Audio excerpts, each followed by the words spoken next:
안녕하세요. 살다 보면 미꾸라지 한 마리가 물을 흐리는 것을 종종 보게 되는데요. 오늘 사연에도 그런 미꾸라지 같은 사람이 한 명 나옵니다. 바로 제 시부에 대한 이야기인데 한번 들어보시겠어요? 시부는 참 못난 사람이었어요.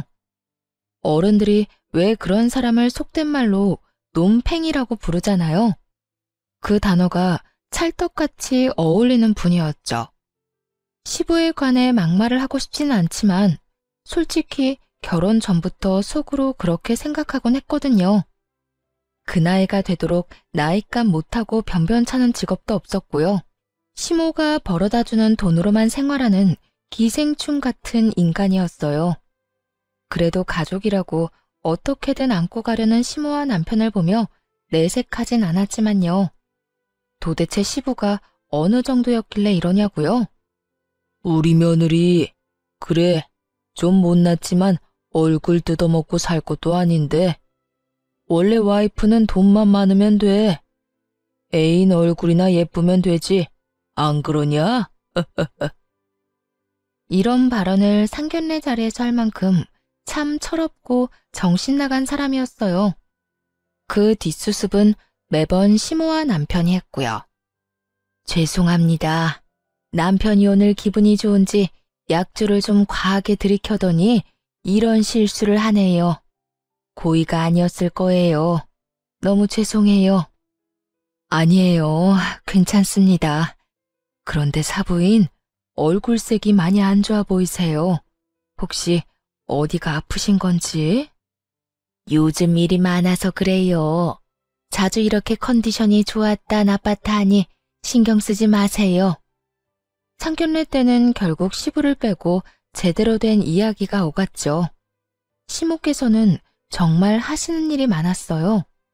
평생 본인이 번 돈으로 살았고 일도 하지 않는 시부까지 건사해야 했죠. 그렇다고 시부가 집안일을 해주는 것도 아니었어요. 그저 동네 어귀를 돌아다니며 사람들이랑 농담이나 따먹고 시모 돈으로 생색이나 내며 돌아다녔죠. 한마디로 하루 종일 여기저기 기웃대기만 했다는 뜻입니다. 누가 보면 기둥서방이 아니냐고 할 정도로요. 게다가 심심치 않게 시부가 계집질했다는 소리가 들려왔는데 시모는 그때마다 한숨을 쉬며 고개를 젓고는 했어요. 당연히 저런 인간이랑 왜 이혼 안 하고 계속 사나 싶었죠.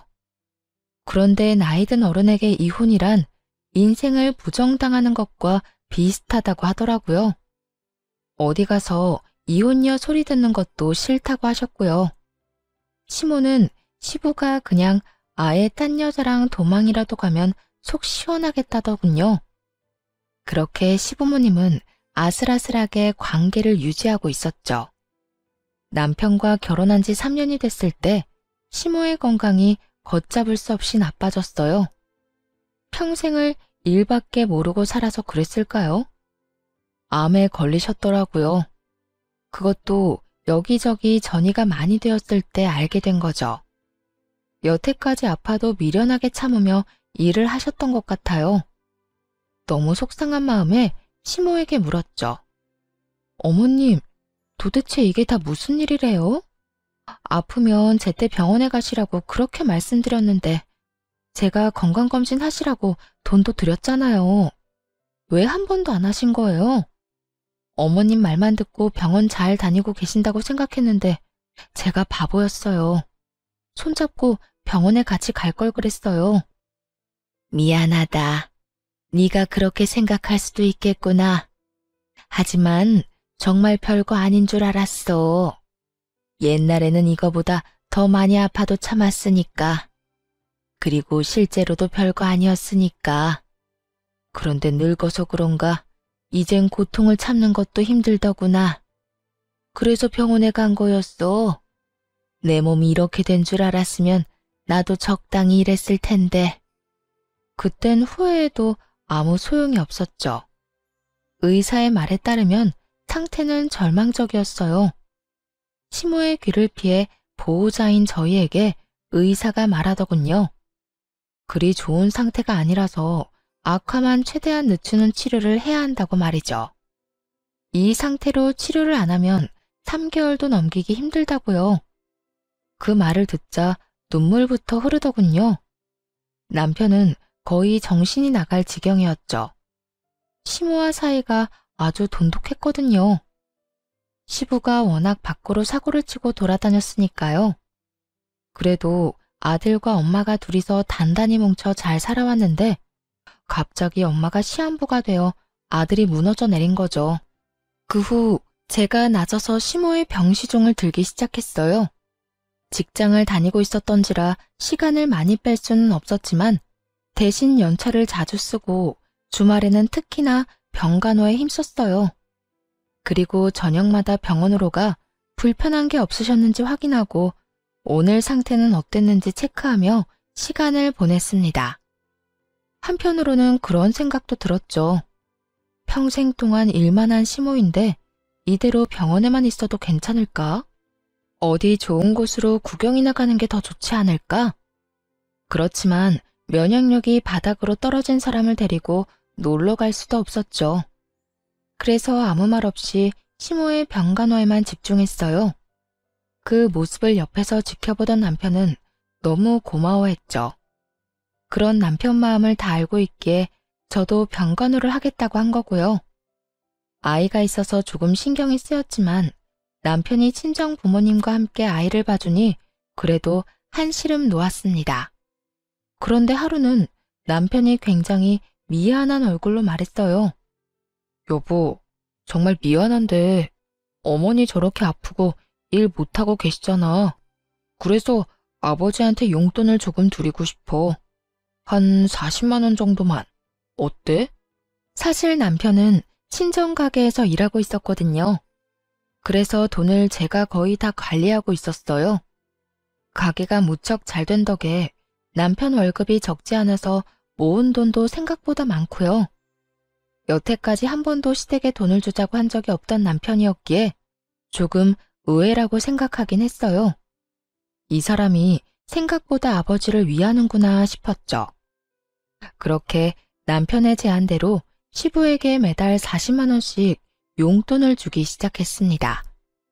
그런데 얼마 지나지 않아 청천벽력 같은 소식을 전해 듣게 됐어요. 예, 너희 시아버지 도대체 왜 그러니? 언니가 지금 사경을 헤매는데 자기는 빨빨거리면서 또 여자나 만나고 다닌대. 그 인간 처음부터 싫었어. 언니를 한평생 고생시키다가 결국에는 외도까지. 언니가 이혼 안 한다고 고집 피워도 아예 둘 사이를 확 끊어놨어야 하는데 결국 죽기 전에 이 꼴을 당하잖아. 시이모님이 오셔서 몰래 전한 말에 어안이 벙벙했죠. 아버님이 외도를 하신다고요? 그래, 지금 동네에 소문이 자자해. 내가 그 이야기 듣고 머리 꼭대기까지 화가 치솟아서 정말. 아니, 인간 말종도 그런 말종이 없지. 어떻게 한평생 돈 빨아먹다가 죽을 때 다 되니 다른 여자로 갈아타? 그럴 거면 진즉 빨리 딴 년한테 들러붙든지. 우리 언니 어떡해, 불쌍해서. 결국 시부가 사고를 치고야 만 거죠. 일단 남편한테는 말하지 않았어요. 시이보님도 아직 소문만 들은 상태였으니까요.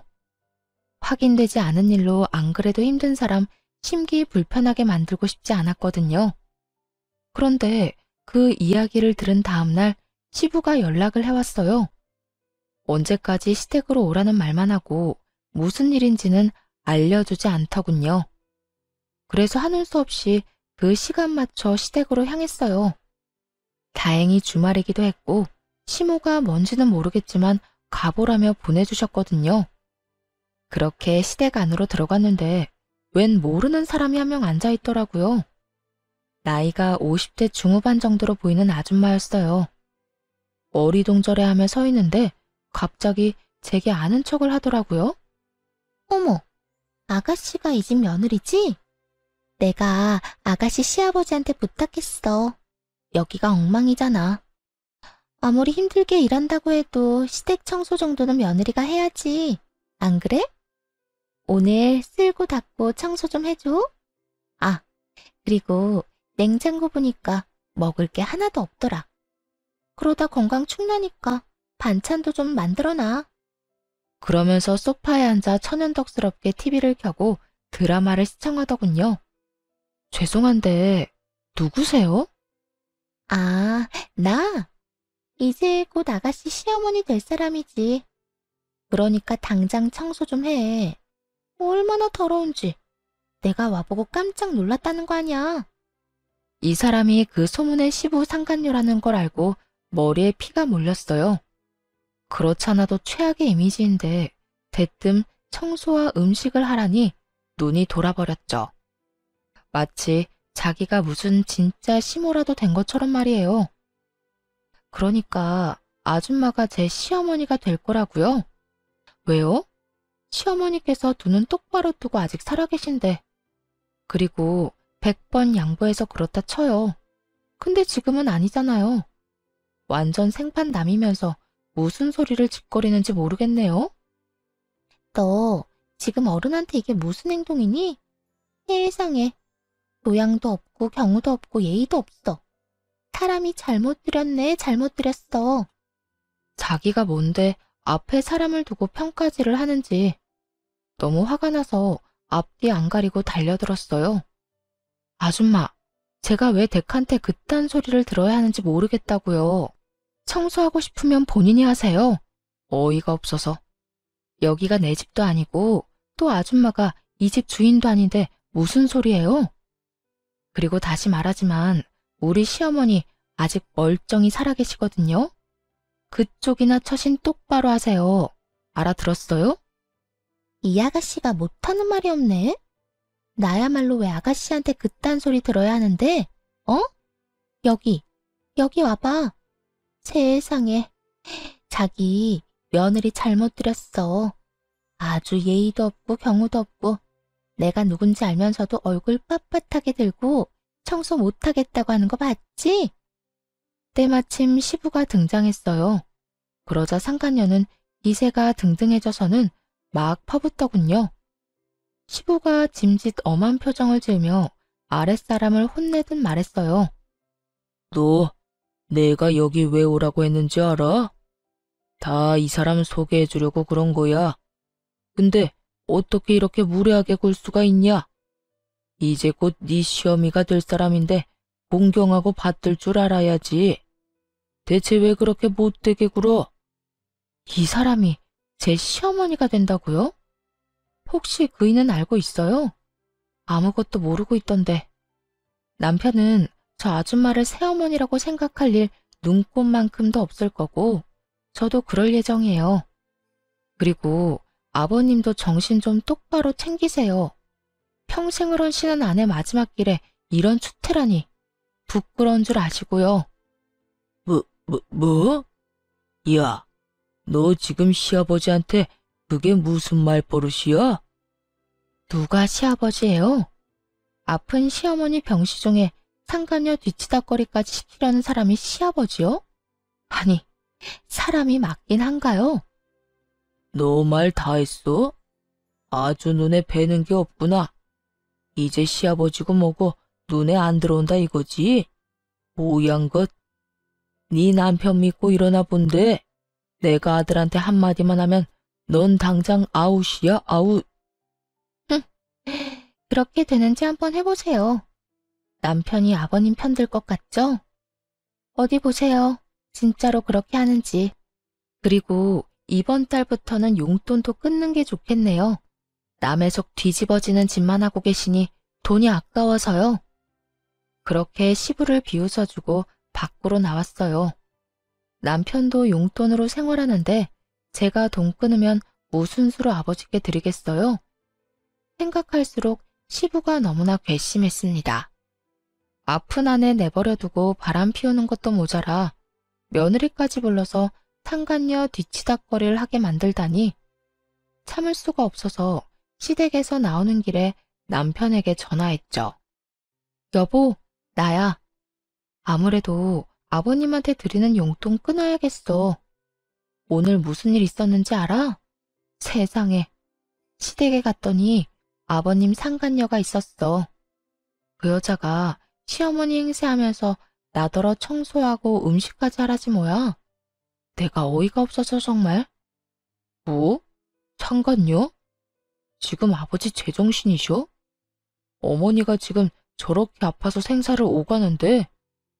그러니까 말이야. 정신 못 차리신 것 같아. 당신이 아버님 생각해서 용돈 드리자고 한 건 알겠는데 꼭 그래야겠어? 그 돈으로 쓸데없는 일만 하시는 것 같아서 찝찝해. 게다가 내가 그 상간녀랑 싸웠더니 얼마나 뭐라고 하시던지. 그 여자도 멋대로 날 며느리 취급하는데 너무 웃기더라. 어머님께서 아직 두 눈 똑바로 뜨고 살아계신데 자기가 뭐라도 된 것처럼 굴어? 아, 어쨌든 그렇게 알고 있어. 진짜 너무하시네. 잠깐만. 아버지한테서 연락 오는데? 전화 받고 내가 다시 연락할게. 시부는 쥐새끼처럼 빠르게 행동하더군요. 남편에게 바로 연락한 걸 보세요. 그대로 남편과 아이가 있는 친정 가게로 향했어요. 가게 2층에 있는 부모님 집으로 가니 남편이 시부와 큰 소리로 싸우고 있더군요. 전화로는 안 됐는지 시부가 직접 행차한 모양이었어요. 그럼 진짜로 용돈 끊을 생각이니? 네가 어떻게 그래? 아버지한테 감히. 그러면 좀 잘하지 그러셨어요. 와이프랑 어머니 사이가 얼마나 돈독한지 아시잖아요. 아무리 생각이 없고 철이 없어도 해도 될 일이 있고 하지 말아야 할 일이 있죠. 아버지는 최소한의 도리를 저버린 거예요. 어머니가 아직 살아계신데 어떻게 그런 짓을. 저 찾아오지 마세요. 저도 와이프랑 같은 생각이니까요. 이렇게 찾아오셔봤자 어차피 용돈 못 드려요. 결국 시부는 당황한 얼굴로 돌아섰습니다. 그렇게 시부가 포기한 줄 알았죠. 그런데 웬걸 이번에는 돈 달라고 시모를 찾아왔더라고요. 돈 좀 줘. 아파서 누워있어도 처방 돈은 줘야 할 거 아니야. 요새 돈 없어서 아무 데도 못 가잖아. 아픈 시모 앞에서 그딴 소리나 짓거리다니. 저 입을 정말 찢어버리고 싶을 만큼 화났지만 참았어요. 여기서 분노할 사람은 제가 아니었거든요. 돈 맡겨놨어? 이제 앞으로는 당신이 벌어. 여태 나한테 가져다 썼으면 됐잖아. 진짜 아무 데도 못 가는 사람 앞에서 돈 내놓으라는 말이 나와? 그리고 분명히 말하는데 상간녀한테 줄 돈 없어. 내가 모를 줄 알았어? 동생이 다 이야기해주고 갔거든. 그래, 여자 후리고 사는데 돈 많이 필요하겠지. 그런데 어쩌나? 이제 너한테 줄 돈 없는데. 나는 단 한 푼도 안 남기고 죽을 거야. 이 괘씸한 인간아. 이렇게 대놓고 화내는 시모의 모습은 처음 봤습니다. 시부도 질린 듯 시모를 째려보고는 나가더군요. 그 뒷모습을 보던 시모가 저한테 큰 소리로 말했어요. 내 통장, 이제 네가 가지고 있거라. 저 인간이 돈 달라고 하면 절대로 주지 말고. 그러자 시부가 헐레벌떡 다시 돌아가 시모에게 화를 냈어요. 미쳤어? 저년이 뭔데 통장을 맡겨? 네 마누라 수발 들어주는 귀한 며느리더러 저년이라고 했어? 네 옆에서 속살거리면서 돈 뜯어가는 여자나 미친년이겠지. 꼴도 보기 싫으니까 당장 나가.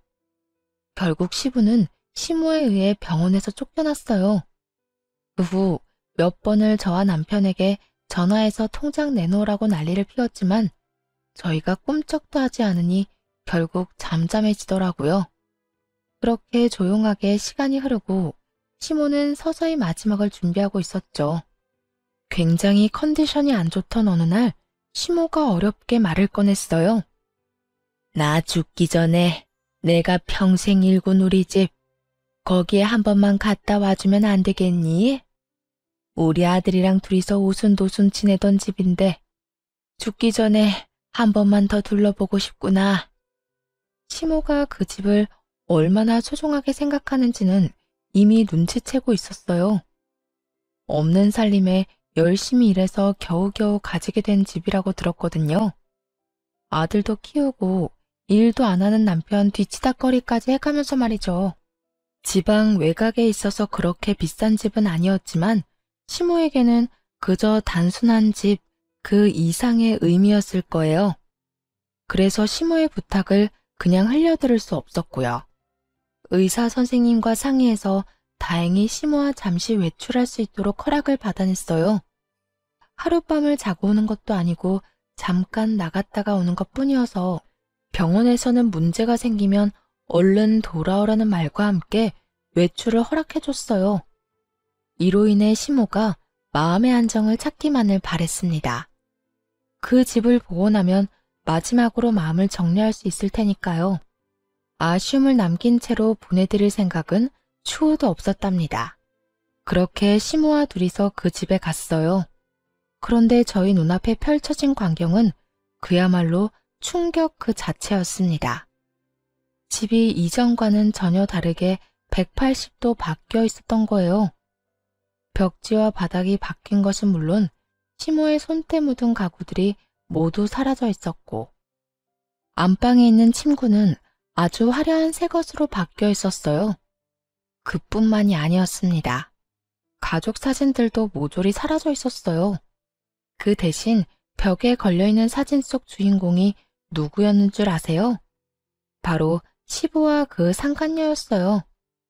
그 광경을 본 순간 시모는 대체 얼마나 큰 충격을 받으셨을까요? 한껏 쇠약해져서 이제 잘 걷지도 못하는 몸으로 시모가 한 발 한 발 액자 앞으로 다가갔어요. 외도의 증거가 그대로 담겨있는 사진이었죠. 내가 이 꼴을 보자고 그 인간이랑 여태 산 게 아니야. 우리 아들 아비 없이 자랐다는 말 듣게 하지 않으려고 꾹 참으며 살았는데 기어이 죽기 직전에 이 꼴을 보도록 만들어. 곧 죽는다는 사람 빨리 보내고 싶었나 보네. 이 쥐새끼 같은 인간들 용서 못해. 절대로 용서 못해. 시모는 살이 다 빠져 나무 막대기 같은 팔로 사진들을 모조리 내팽개쳤어요. 그리고 화장실로 가서 변기에 물을 따서는 확확 뿌렸죠. 안방에 뻔뻔하게도 버젓이 놓여있는 시모가 산 적도 없는 침구를 향해서요. 거친 행동이었지만 그런 시모의 마음을 충분히 이해했어요. 누가 그런 꼴을 보고 제정신이겠어요? 마지막으로 옛 추억을 보려고 집에 왔는데 정작 그 추억은 모두 사라져 있고 남편이 상간녀와 새 출발을 하려고 집을 꾸며놨다는 걸 알면 누구라도 그럴 거예요. 그렇지만 시모가 그렇게 무리하도록 놔둘 수는 없었어요. 조용히 시모를 말리며 말했어요. 어머님, 너무 화내지 마세요. 일단 몸부터 챙기셔야죠. 혹시 집에서 갖고 가실 거 있나요? 말씀해 주시면 제가 챙길게요. 그 쥐새끼 2마리가 집을 싹 다 갈아치워버린 것 같구나. 그냥 가자. 어차피 진짜 중요한 건 저 안에 있지도 않았어. 못 믿어온 놈이랑 평생을 살았는데 내가 그 정도 대비도 안 했겠니? 중요한 건 전부 내가 가져온 집 안에 있으니까 나가자. 그리고 가는 길에 부동산 좀 들러줄 수 있겠니? 이제 이 집 내놔야겠다. 그렇게 시모와 그 집을 나와 몇 군데를 더 들렀습니다. 시모는 바로 부동산에 집을 내놨고 밀린 은행 업무도 처리하고 다시 돌아왔어요. 병원에 돌아오고 나서도 시모는 기분이 안 좋아 보였어요. 사실 그런 일이 있었으니 좋을 리가 만무했죠. 안타까웠지만 그런 시모를 함부로 달래줄 수도 없었습니다. 그 절망감과 배신감이 어떨지 감히 가늠도 되지 않았으니까요. 어떤 말을 건네든 전부 의미 없는 얘기로 들릴 것 같았어요. 그렇게 시모 혼자 쓸쓸히 마음을 추스르고 있는데 면회 시간 끝날 때쯤 다짜고짜 시부가 병원으로 찾아왔더군요. 그러더니 저를 향해 삿대질을 하며 욕을 하는 거예요. 야, 네가 우리 집에 와서 사고치고 갔지? 집을 아주 난장판으로 만들어 놨던데 너 지금 시하냐? 이제 시아버지 자격 없다고 깽판 치고 간 거냐고? 정신 나갔어? 네가 싫으면 싫었지 우리 집에 와서 왜 난리를 쳐? 너 내가 고소할 거야. 남의 집 엉망으로 만든 거 다 경찰서에 신고할 거라고. 너무 한심해서 대꾸할 가치도 못 느꼈습니다. 옆에서 듣던 시모가 참지 못하고 시부에게 한마디 날렸어요. 그거 내가 했다. 외출증 끊어서 갔다가 난장판 만들어 놓고 왔어. 바퀴벌레 한 쌍이 우리 집에다 헛짓을 해놨길래 그랬다고.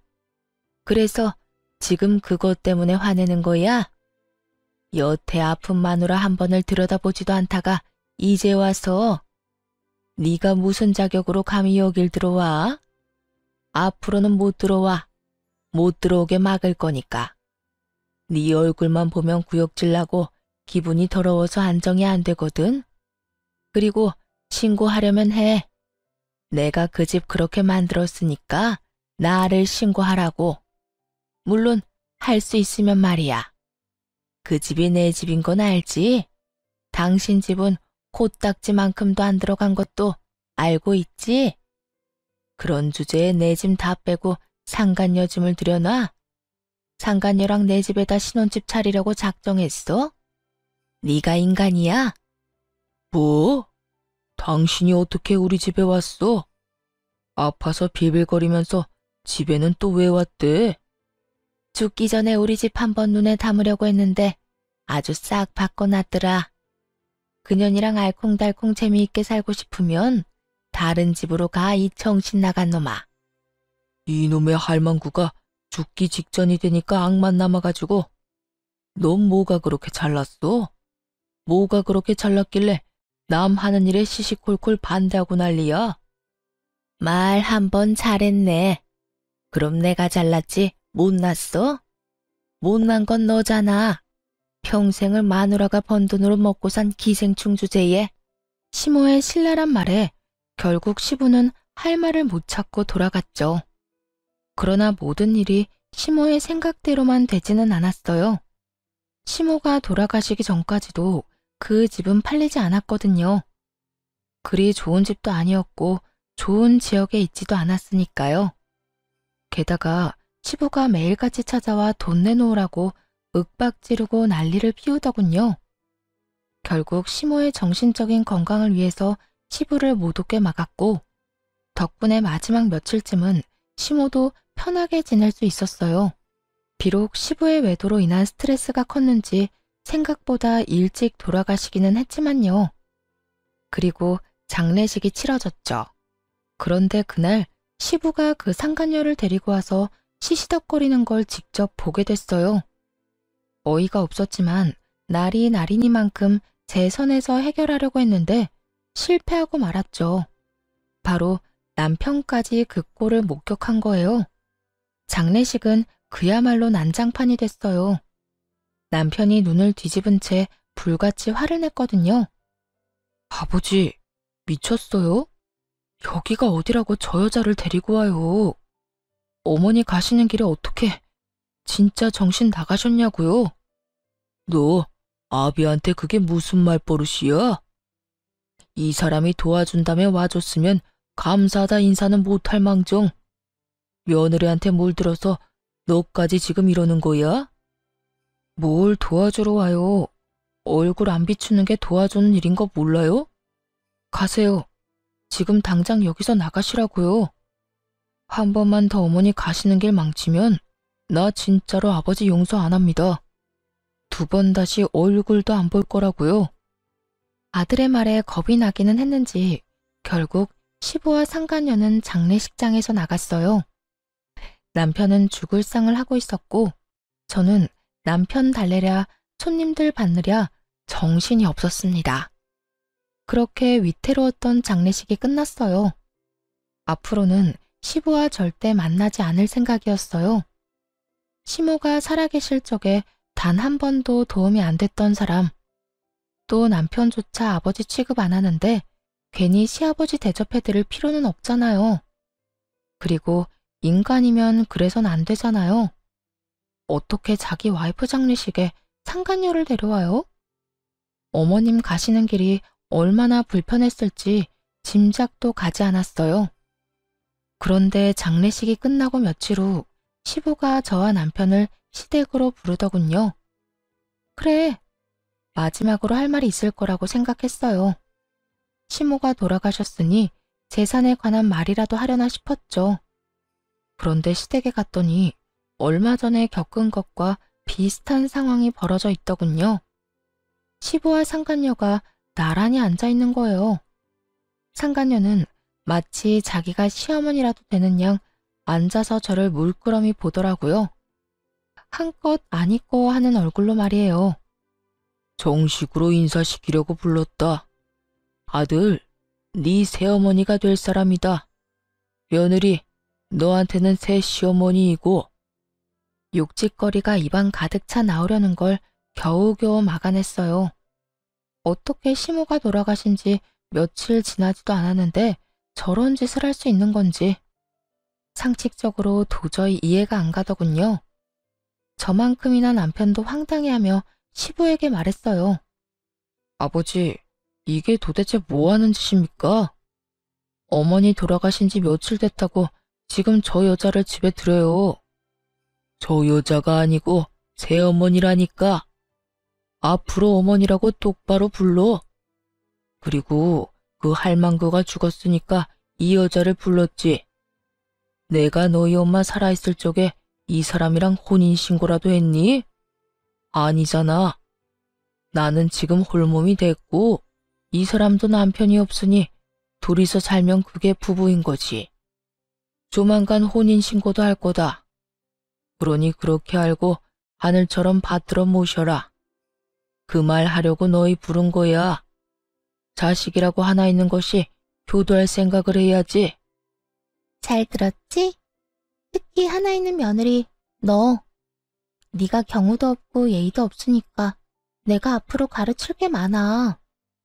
여태까지 무식한 옆에내 밑에서 어떻게 지냈는지 모르겠지만 난 그렇게 가볍고 쉬운 사람 아니다. 그러니까 이제 이 집안 청소는 네가 해. 병 걸린 시모 수발까지 들었다고 하니 내 수발 드는 건 일도 아닐 거 아니야. 이제 네 시어머니는 나니까 당연히 그렇게 해야지. 정신 나갔어요? 제가 미쳤다고 아줌마 수발을 들어요. 정신이 나가도 한참 나갔네. 저기 아줌마, 저는 두 사람 사이가 어떻게 되든 상관없어요. 그러니까 시어머니 대접 바라지 마세요. 저도 며느리 대접 안 바랄 테니까. 야, 너 말 다 했니? 이제 네 남편이 내 자식이야. 이제 앞으로 내가 네 시어머니라고. 그러니까 넌 당연히 내 말 들어야 하는 입장인 거 몰라? 시어머니 대접을 안 하겠다고? 이 집에서 쫓겨나고 싶어? 쫓겨나요? 제가? 오히려 코웃음을 치자 그 상간녀가 당황하더군요. 그때 남편이 말했어요. 누가 제 어머니예요? 제 어머니는 한 분밖에 없습니다. 그러니까 저한테도 어머니 대접 바라지 마세요. 두 분이서 어떻게 사시든 저희는 상관 안 할 테니까 알아서 하시고요. 그리고 아버지. 남편은 시부를 똑바로 쳐다보며 차갑게 말했어요. 아직도 못 알아들으신 것 같아서 마지막으로 말씀드려요. 아버지가 어머니한테 한 짓, 저는 죽을 때까지 못 잊을 거예요. 돈이란 돈은 다 빼먹고 어머니가 아파서 힘 못 쓰니 어떻게 하셨어요? 다른 여자 데리고 와서 마지막까지 어머니 평온하게 가지 못하도록 만들었죠. 어머니가 고생하면서 아버지한테 해준 것들은 이미 다 잊어버리셨겠죠. 그거 다 저한테는 한이에요. 그러니까 두 번 다시 연락하지 마세요. 아들 노릇 바라지도 마시고요. 아버지가 어머니한테 하신 그대로 저도 철저히 무시하며 살 테니까 아버지도 제 도움 바라지 말고 사세요. 아시겠어요? 그래, 좋아, 알겠다. 나중에 유산 물려달라고 와서 짹짹거리지나 마라. 네 엄마 재산 넌 보지도 말고. 그러고는 두 사람끼리 아주 웃으며 좋아 죽더군요. 돌아서서 나오는 저희는 본 척도 안 하면서 말이에요. 하지만 그 즐거움이 며칠 안 갈 거라는 걸 알고 있었기에 한껏 비웃어 줬습니다. 역시 며칠 지나지 않아 시부와 상간녀가 친정가게로 찾아왔어요. 남편과 이야기를 하려던 모양인데 그날 저도 함께 있었거든요. 마주치자마자 시부가 득달같이 화를 내더군요. 야, 네 시어머니 재산 네가 빼돌렸지? 다 어떻게 했어? 어떻게 된 게 통장에 돈이 한 푼도 없어? 게다가 집에 있는 담보대출은 도대체 뭐야? 네가 가져갔어? 내가 그 옆에 내 병원 들어간 직후에 확인했을 때는 깨끗했는데. 야, 머리 좋더라고요. 시모가 병원에 들어가자마자 시모 재산을 파악했었다니. 정말 한 번 나쁜 놈은 참 변함없이 나쁘다는 걸 알게 됐어요. 그걸 왜 저한테 물으세요? 제 이름으로 대출을 받을 수 있다고 생각하세요? 그 집이 어머님 이름으로 되어 있는데? 네가 옆에서 시험이 살살 긁어서 돈 빼갔을지도 모르지. 죽을 때까지 옆에 있었으면 알 거 아냐? 돈이 어디로 간 건지 정도는. 나서서 수발든다고 할 때부터 이상했지. 너 이러려고 수발든 거지? 네 시어머니 재산 빼돌리려고. 그러니까 근거 없는 소리 좀 그만하시고요. 은행 가서 누가 담보대출 받았는지 확인이나 해보시라고요. 뭐 확인을 안 해도 본인이 아니고서는 대출을 받을 수가 없잖아요. 그러니까 시부도 아무 말 못하더군요. 그리고 이미 직접 은행에 가서 확인하고 왔을 거예요. 누군가를 탓하고 싶으니 괜히 여기서 마주친 제게 화를 내는 거였죠. 사실 상간녀와 시부가 새살림을 차린 그 집을 보고 시모가 열받았던 그날, 부동산 말고 은행에도 갔다고 했잖아요. 그때 집이 안 팔린 걸 아셨던 건지 아니면 집 팔리기 전에 돌아가실 걸 알았는지 시모가 그 집으로 담보대출을 한도 끝까지 받았더라고요. 결국 시모 명의의 그 집을 넘겨받으며 시부는 그 빚까지 같이 지게 된 거죠. 그럼 담보대출 받은 돈은 어디로 갔는데요? 통장 내역 보시면 알겠네요. 한번 보세요. 그것도 다 가져가셨잖아요. 시모가 돌아가신 후 시부가 재산을 다 가져갔거든요. 당연히 통장도 쏙 가져갔죠. 그런데 시모가 그 큰 금액을 현금으로 빼서 쓰셨지 뭐예요. 그 바람에 그 많던 돈이 어디로 간 건지 아무도 알 수 없게 됐거든요. 게다가 거액의 입원비와 처치 비용으로 시모 통장에는 진짜 돈이 마른 상태였어요. 이 여편네가 돈을 어디다 빼돌렸는지 모르니 하는 소리지. 며느리인 네가 받은 게 틀림없지. 그 돈 달라고 하지 않을 테니 집에 걸린 대출금은 너희가 갚아. 대출금을 갚으라고요? 아버님, 저희한테 뭐라고 하면서 그 집 가져가셨어요? 어머님 재산 넘볼 생각 말라고 가져갔죠? 저희가 사는 집도 아니고 저희가 가져간 집도 아니고 아버님이 직접 가져가신 거면서 대출금은 우리 보고 갚아라. 제가 왜요? 돈을 드려야 할 이유가 없잖아요. 그 집은 아버님이 상속받았으니까 빚도 아버님 거죠. 저희한테 손 벌리지 마세요. 제 말에 시부 옆에 있던 상간녀가 그러더군요. 아니, 자식이랑 며느리가 돼서 그 정도도 못해줘? 아무리 싸웠어도 가족 간에 이러는 건 말이 안 되지. 핏줄은 아무도 못 끊는 거야. 그러니까 너희가 아버지 부양하는 것도 당연한 이야기고 자식이 아버지한테 그러는 거 아니야. 그럼 아버지는 뭘 해줬는데요? 우리한테 뭘 해줬어요? 못난 꼴밖에 더 보여줬어요? 그리고 아줌마가 어딜 끼어들어요? 그게 할 말이에요? 부모 자식 인연을 누가 끊어놨는데?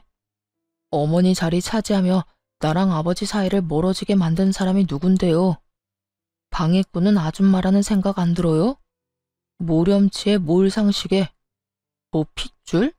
자식이요? 내가 저 아버지라는 작자를 보고 배운 게 뭔지 알아요? 저 인간처럼 살지 말자는 거, 딱 그거 하나입니다. 그러니까 자식이니 부모니 그딴 거 운운하지 말고 법대로 하세요, 법대로. 그 집 가져갔으니 알아서 빚 갚으시고 우리한테 어떤 것도 요구하지 마세요. 더는 아버지 만나기도 싫으니까. 남편의 칼 같은 말에 시부와 상간녀는 아무 말 못하고 그대로 돌아서더군요. 할 말이 없었는지 아니면 말이 막힌 건지는 모르겠지만요. 사실 시모가 가진 재산이 적지는 않았어요. 다만 돌아가시기 직전에 모두 처분했기 때문에 저 사람들이 찾지 못할 뿐이었죠. 예를 들어 시모는 대출받은 돈으로 귀금속을 여러 개 사셨었어요. 그리고 그 안에 우리 아들 이름을 새겨서 선물로 주셨죠. 현금으로 사셨으니 시부는 그 돈을 영영 못 찾을 게 뻔했죠. 그렇게 시모는 시부에게 큰 엿을 먹이고 떠났답니다. 자신이 죽은 후에도 시부가 자식 괴롭힐 걸 알았는지 아니면 시부에게 단 한 푼도 남기지 않겠다는 그 다짐을 지킨 건지 진실은 아무도 모르지만 지금 시부가 쪼들리는데 시모의 역할이 매우 컸죠. 곧 시부와 상간녀의 사이도 삐걱거리기 시작했어요. 아무리 뒤져봐도 시모가 남긴 재산이 더 이상 없다는 걸 확인하게 됐으니까요. 게다가 집 대출금도 못 준다고 딱 끊어버렸으니 결국 그것도 시부가 갚아야 했죠. 집이 이미 시부의 것으로 되어 있었으니까요. 시부가 일을 하는 것도 아니었기에 버거운 상황이었어요.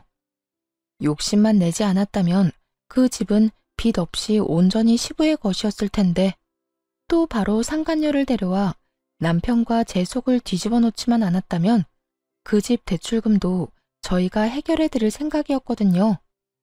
1년, 아니 3개월의 시간이라도 지나고 여자를 데려왔더라면 이해하려고 해봤겠죠. 그런데 굳이 길을 힘들게 돌아가는 걸 보니 뭐든 해줄 필요가 없겠더군요. 그렇게 시부와는 연락을 딱 끊었어요. 그 뒤에 시부에게서 연락이 온 것은 시모가 돌아가시고 몇 달이 지난 후였어요. 사실 한동안 시부 전화번호로 연락이 오면 차단을 했거든요. 그런데 어느 날 모르는 번호로 연락이 왔는데 왠지 시부일 것 같더라고요. 혹시나 하는 마음으로 전화를 받았죠. 정말로 중요한 일이 있어서 전화를 했을지도 모르잖아요. 곧이어 귀에 들려온 건 어이없는 꾸짖음이었어요. 아들한테 들었다. 네가 나한테 돈 못 보내게 막는다며? 아무리 그래도 그렇지 어떻게 인간이 그럴 수가 있냐? 내가 아무리 너한테, 아니, 네 시어머니한테 몹쓸 짓을 했다고 해도 말이다. 이런 식으로 사람 피말리는 건 아니지 않냐? 명색이 내가 네 시아버지인데 어떻게 돈 한 푼을 안 줘? 늙어서 일도 못하는 노인네 그냥 여기서 말라 죽으라는 말이냐? 긴 소리 안 할 테니 돈 좀 붙여라. 네 시어미가 마지막에 왜 나한테 그런 악독한 짓을 했는지는 모르겠지만 지금 이 집마저도 고물단지야. 대출을 그렇게 많이 끼워놓으면 나들 어떻게 하라고. 나는 당연히 너희가 갚아줄 거라고 생각했지. 그런데 대출금을 갚아주지도 않고 용돈도 안 보내주면 어떡하라는 거야? 응? 전에 이미 이야기 다 끝난 걸로 아는데요. 그러게 아버님이 알아서 잘하셨어야죠. 솔직히 저는 남편이 돈 달라고 하면 줬을 거예요. 근데 저 때문에 안 된다고 하는 거 보니 남편한테도 미운 털 단단히 박히셨네요. 그리고 돈 맡겨놓은 것도 아닌데 왜 자꾸 돈 내놓으라 말아 하세요? 아니, 그러면 그 돈이 다 어디로 갔다는 말이야? 내가 봤을 때 너 말고는 그 옆엔 내가 맡길 곳이 없어. 둘이서 짜고 나 물 먹이려고 그랬잖아. 지금이라도 네 시어머니가 숨겨놓은 돈 나한테 돌려줘. 그러면 더 이상 너희한테 연락 안 한다니까. 아니 그러니까 돈이 필요하면 그 집 파시면 되잖아요. 그 집 팔고 남은 돈으로 생활하시면 되겠네요. 대출 받았다 하더라도 차액이 좀 있을 텐데요. 그때 듣기로는 한 7천만 원 남겨놓고 대출하신 걸로 알고 있어요. 그거 받아서 알뜰하게 쓰시면 얼마든지 생활하실 수 있잖아요. 저희는 부양 안 해드리기로 결정했으니 기초생활수급자 신청이라도 하시고요. 이렇게 말해봤자 해드릴 거 없다고 말씀드렸잖아요. 너희가 있는데 왜 내가 기초생활수급자가 돼야 해? 너희들 그때 그러지 않았냐? 그 여자랑 헤어지면 나 부양해 줄 거라고. 그렇게 이야기한 적 한 번도 없거든요. 시부는 자기 입맛에 맞도록 말을 교묘히 바꿔서 얘기하더라고요. 그래서 그 아줌마랑 헤어지셨어요? 왜요? 둘이 죽이 척척 잘 맞던데 계속 같이 사시지 않고. 그 여자가 그렇게 나쁜 년인 줄 누가 알았겠냐? 내가 아무리 찾아봐도 돈이 없어서 어쩔 수 없이 그 집을 팔기로 했지. 그런데 그년이 그 집 팔고 나서 남은 돈을 자기한테 맡겨달라는 거야. 자기가 갖고 있겠다고 보관만 하겠다는데 그 말을 믿을 수가 있어야지. 아무리 봐도 들고 튈 것 같아서 그 돈 안 준다고 했거든. 뭐 안전하게 내가 들고 있으면 되니까. 그런데 그거 가지고 얼마나 빽빽거리고 잔소리를 하는지. 내가 몇 마디 좀 심한 말 했다고 짐 싸서 도망가 버렸어. 근데 이 여편네가 지 몸뚱어리 하나만 나가면 될걸. 우리 집에 있는 가전이며 가구며 싹 다 팔아먹고 갔잖아. 알고 보니 오죽 독한 게 아니었다 정말. 그래서 지금 집에 TV도 냉장고도 아무것도 없어. 이 상황에서 도대체 어떻게 하란 말이냐? 그 이야기를 듣는데 약간 이상하더라고요. 집이 팔리지도 않았는데 그 여자가 도망을 갔다뇨? 아무래도 시부가 집을 판 게 틀림없어 보였어요. 그래서 따지면서 물어봤죠. 솔직히 말씀하세요. 그 집 파셨죠? 아버님이 집 갖고 있었으면 그 아줌마가 어떻게든 옆에 붙어 있었을 텐데요. 집 판 돈도 안 준다고 하니까 도망간 건 맞죠? 아니에요? 그게 아니면 그 돈도 벌써 다 쓰신 거예요? 역시나 시부는 아무런 대답도 못했습니다. 뭐 그렇겠죠. 돈 나을 구석이 있는데 상간녀가 도망갈 이유가 없잖아요. 특히나 그렇게 호시탐탐 빼먹을 기회만 보고 있던 여자였으니까요. 이제 돈 나을 구석이 없는 것 같으니 세간살이 다 팔아먹고 도망친 게 확실했어요. 상간녀는 사랑에 미친 게 아니라 돈에 미쳐 있었다는 게 증명됐으니. 솔직히 쌤통이었어요. 시부는 자기가 뿌린 대로 거둔 상황이었죠. 이런 걸 보고 인과응보라고 하죠. 그래, 이 말대로 집 팔았다. 그런데 그게 뭐가 그렇게 잘못한 일이라고? 그리고 그 여자도 이제 없는데 무슨 상관이냐? 너희가 나 모셔야지. 늙고 나니 믿을 건 자식뿐이다. 그러니 너희가. 저희한테 책임지우지 마세요. 뭐 전화만 하면 다 해결될 거라고 생각하셨어요? 7천만 원쯤 되는 큰 돈을 1년도 안 돼서 다 쓰셨으면서 웃기네요. 그리고 돈 필요하면 아들한테 이야기하세요. 저는 남편이 달라고 하면 준다니까요. 그런데 어쩌죠? 남편은 저한테 아무런 말도 안 했거든요. 내가 이야기 안 해본 줄 알아? 상황이 어렵다고 제발 돈 좀 붙여달라 애원을 해도 안 주더라. 이게 네가 한 짓이 아니면 누가 한 짓이야? 내 아들 쥐락펴락하는 것도 이제 그만둬라. 너 때문에 부자간의 거리만 멀어지고 있어. 집안의 여자를 잘못 들였지. 마누라도 죽으면서 남편 뒤통수 치더니 며느리까지. 뒤통수는 아버님이 쳤겠죠. 어머님이 왜 그렇게 독하게 재산 다 없애고 가셨는지 이제야 이해가 되네요. 아버님이 고마운 줄도 모르고 욕이나 해대는 사람이니 그러셨겠죠. 이러니 아들도 아버지한테 돈을 안 주겠다고 하지. 제가 두 사람을 멀어지게 하는 게 아니라는 거 아직도 모르시겠어요? 이런 식으로 남한테 기대기만 하고 피땀 흘려 번 돈을 가져가려는 게 문제라고요. 그 행태가 사람을 질리게 하는 거예요. 그리고 양심이라는 게 있으면 아내 장례식장에 다른 여자는 데리고 오지 말아야지. 아들 보는 앞에서 그게 무슨 정신 나간 짓이에요? 혼자서 정 떨어지는 짓은 다 해놓고 이제 와서 또 남 탓. 제발 좀 부끄러운 줄 아세요. 결국 전화를 끊고 화가 나서 남편에게 이 일을 말했죠. 시부가 제게 전화해서 난리쳤다는 걸 안 남편은 한숨을 푹 내쉬더군요. 그러고는 무언가를 결심한 듯 시부에게 당장 전화했어요. 시부는 자기한테 돈이라도 주려는가 보다 싶었는지 아주 밝게 전화를 받더군요. 그래, 나다. 돈 주기로 했지? 내가 오늘 며느리한테 전화해서 한 소리 했다. 어디 어른한테 못하는 소리가 없는지. 아버지, 이참에 확실히 말씀드릴게요. 저는 돌아가시기 전에 어머니 가슴에 대못 박은 아버지 절대로 용서 못해요.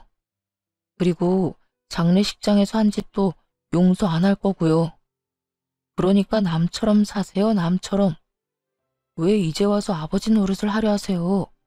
평생 그런 척도 한 적 없으면서 왜 자식한테 들러붙으려 하냐고요? 다 늙어서 힘 없어지니까 편하게 살려는 심보 다 알고 있어요. 전 어머니랑 달라요. 어머니는 그런 아버지 다 받아주겠지만 저는 받아들일 생각 없습니다. 그러니까 이제 연락도 하지 마세요. 부자간 인연은 여기서 끊긴 걸로 할 테니까요. 그리고 와이프한테도 전화하지 마세요. 앞으로 또 돈 때문에 전화하면 경찰에 신고할 테니 그렇게 알고 있으세요. 야, 아들, 네가 어떻게 나한테 그런 말을 해? 어떻게 네 아버지한테? 핏줄은 끊을 수 있는 게 아니다. 아들아, 다시 한번 잘. 시부가 애원하는데도 남편은 전화를 확 끊어버리더군요. 화가 많이 나는지 숨을 몰아쉬는 남편을 옆에서 잘 달래줬어요. 남편이 시모 사진을 보며 애틋해하는 걸 자주 봤거든요. 그래서 부자 간의 인연을 끊은 결정을 충분히 이해할 수 있었어요. 시부는 그렇게 된 후에야 가족의 소중함을 깨달았던 것 같아요. 기생충처럼 평생 다른 사람이 벌어다 준 걸로 먹고 살다가 와이프도 자식도 상간녀도 다 떠나가고 나니까 그제서요. 하지만 이미 너무 늦고 말았죠. 가족들의 마음이 굳게 닫힌 후였으니까요. 와이프 돈으로 떵떵거리면서 사장님 소리나 들으며 지냈던 사람이라서 그랬을까요? 이제 그러지도 못하고 집에만 박혀 있어야 하니 시부가 어떻게 된 줄 아세요? 우울증에 걸려 병원 치료를 받는다고 하더군요. 게다가 스트레스가 심해져서인지 파킨슨 병까지 진단받았더라고요. 어떤 사회복지사가 시부 상태를 이야기해줘서 그제야 알았습니다. 병원이나 요양원 입원을 한번 생각해봐야 할 것 같다고 하더라고요. 어쩔 수 없이 요양원에 입원을 시키고 매달 요양원비는 내주고 있어요. 찾아간 적은 입원할 때 딱 한 번뿐입니다. 그 뒤로는 가본 적도 없어요. 가족의 소중함을 모르고 함부로 대하면 결국은 혼자 남겨지기 마련이에요. 후회하고 깨달으면 다행이지만 늦으면 늦을수록 만회하기 어렵죠. 가족한테도 절대로 용서받을 수 없다는 걸 알았다면 시부는 이렇게 되지 않았겠죠. 자식한테 더 잘해줘야지. 인간적으로 기본적인 도리는 지켜야지. 시부를 보며 요즘 이런 생각을 하곤 합니다. 지금까지 긴 글 들어주셔서 감사드립니다. 모두 좋은 하루 되세요.